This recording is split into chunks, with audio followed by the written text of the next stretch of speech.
তিনি নামাজের ফরজ তরক করেছেন কাপড় থাকা সত্ত্বেও।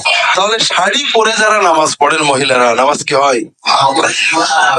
মহিলাদের জন্য নামাজের ভিতরে মাথার চুল থেকে পা পর্যন্ত ঢেকে রাখা ফরজ। শুধুমাত্র মুখ, কপালের এই চুলের এখান থেকে থুতনি, গলা নয়। আর দুই কানের কান্না মধ্যবর্তী যে মুখমণ্ডল এবং কবজি পর্যন্ত হাত, এর বাইরে কোন জায়গা যদি খোলা থাকে, অন্ধকার ঘরে একা কেউ যদি কোনো মহিলা নামাজ পড়েন, তার যদি এইটুকু বাদে কোনো জিনিস খুলে যায়, যেমন মাথার কাপড় সরে যেয়ে চুল বেরিয়ে যায়, অল্প কিছু চুল বেরিয়ে যায়, অথবা কানের নিচে জুলফির চুল বেরিয়ে যায়, অথবা দুটো কানের দুই কান বা এক কান বেরিয়ে যায়, সরে যায় কাপড়, অথবা পিছনের মাথার চুল ঝুলে বাইরে চলে যায়, অথবা থুতনির নিচেই যে গলার অংশ এটা বেরিয়ে পড়ে, অথবা হাতের কনুই বা সব জায়গা বেরিয়ে পড়ে, অথবা পায়ের টাকনুর উপরে পায়ের উপরের পা নলা বেরিয়ে পড়ে, ওই মহিলার নামাজ হবে না, কারণ তিনি নামাজের ফরজ তরক করেছেন কাপড় থাকা সত্ত্বেও।